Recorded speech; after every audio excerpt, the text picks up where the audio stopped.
नमस्कार मित्रों, ज्योतिष आचार्य विजय कुमार तिवारी द्वारा प्रस्तुत है एक नया वीडियो। मित्रों, आपको मैं ज्योतिष के विषय पर अलग अलग प्रकार से बहुत सारी जानकारियां प्रदान करता हूं। तो मित्रों, आज मैं आपके सामने एक नई जानकारी लेकर आया हूं। मित्रों, ऐसा कहा जाता है कि हमारी जो कुंडली होती है उस कुंडली में बहुत सारे योग होते हैं, वो हमारे जीवन में सफलता प्रदान करते हैं। तो आज मैं आपको दो योगों के बारे में बताना चाहूँगा। सबसे पहला गज केसरी योग। जी हाँ मित्रों, कुंडली के 12 भावों में से भी किसी भी भाव में या केंद्र में जब गुरु और चंद्रमा, यानी गुरु जो है वो धन का स्वामी है और बुद्धि का स्वामी है, और साथ में चंद्रमा मन का स्वामी है, यदि दोनों की युति होती है, यदि दोनों साथ होते हैं तो वहां पर गज केसरी योग बनता है। और गज केसरी योग आपको बहुत अधिक लाभ प्रदान करता है, क्योंकि ऐसा कहा जाता है कि गज के समान वैभव लक्ष्मी, क्योंकि लक्ष्मी जी का वाहन गज भी कहा गया है, और केसरी साथ में सिंह जो है वो दोनों का सम्मेलन जो है वो बहुत अधिक शुभ होता है। साथ में धन की अपरंपार कृपा होती है ईश्वर की, इसलिए गज केसरी योग बहुत ही महत्वपूर्ण है। यदि कुंडली के 12 भावों में से किसी भी भाव में गज केसरी योग हो तो उस भाव से तो बहुत अधिक लाभ मिलता ही है, साथ में धन और मन दोनों को आत्मिक संतुष्टि ईश्वर प्रदान करता है और बहुत ही अधिक शुभ योग है आपकी कुंडली में।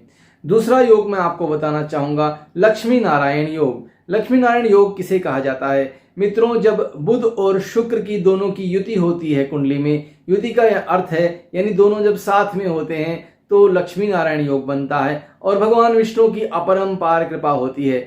तो कुंडली के 12 भावों में यदि लक्ष्मी नारायण योग कहीं पर भी विराजमान हो तो वहां पर आपको बहुत अधिक लाभ मिलता है और लक्ष्मी जी और भगवान विष्णु की दोनों की ही बहुत अधिक कृपा होती है। तो मित्रों, मैं आपको ये कहना चाहूँगा, यदि आपकी कुंडली में गज केसरी योग या लक्ष्मी नारायण योग दोनों में से कोई भी योग है तो आप बहुत ही भाग्यशाली सिद्ध होंगे और आपके जीवन में जितने भी बाधाएं हैं वो क्षणों में दूर हो जाएंगी और आपको बहुत अधिक लाभ प्राप्त होगा। तो इन जो योगों से आपकी कुंडली यदि ओतप्रोत है, और सबसे महत्वपूर्ण बात, यदि केंद्र में ये भाव स्थित हों, केंद्र के भाव 4 भाव कहलाते हैं, यानी कि लग्न पहला भाव, चौथा भाव, 7वां भाव और जो है वो 10वां भाव जो है केंद्र के ग्रह कहलाते, केंद्र के स्थान कहलाते हैं। वहां पर यदि गज केसरी योग या आपके कुंडली में लक्ष्मी नारायण योग हो तो आपको बहुत अधिक लाभ मिलता है। साथ ही मित्रों, जिन मित्रों की कुंडली में आप खुद स्वयं चेक कर सकते हैं कि ये योग आपकी कुंडली में है या नहीं है, लेकिन जिन मित्रों की कुंडली में गज केसरी या लक्ष्मी नारायण योग नहीं है वो क्या करें? तो मैं आपको उपाय बताना चाहूंगा जो कि बहुत ही अधिक सिद्ध है कि एक हल्दी की गांठ यदि गले में पीले धागे के अंदर धारण करके गुरुवार को और जो है अच्छे मुहूर्त में पहनी जाए तो वह गज केसरी योग भी बनाता है, उसकी सिद्धि हो जाती है।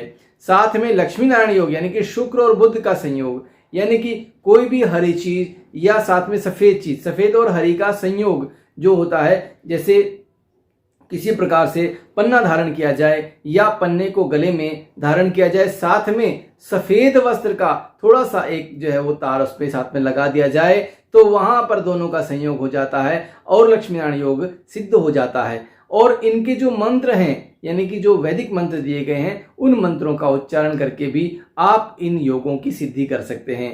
तो मित्रों, कैसा लगा ये वीडियो? मैं आपसे आशा करता हूं जिन मित्रों ने अभी तक लाइक शेयर सब्सक्राइब नहीं किया है वे लाइक शेयर करें और सब्सक्राइब करें, और अपने जो कमेंट्स हैं वो कमेंट बॉक्स में जरूर डालें।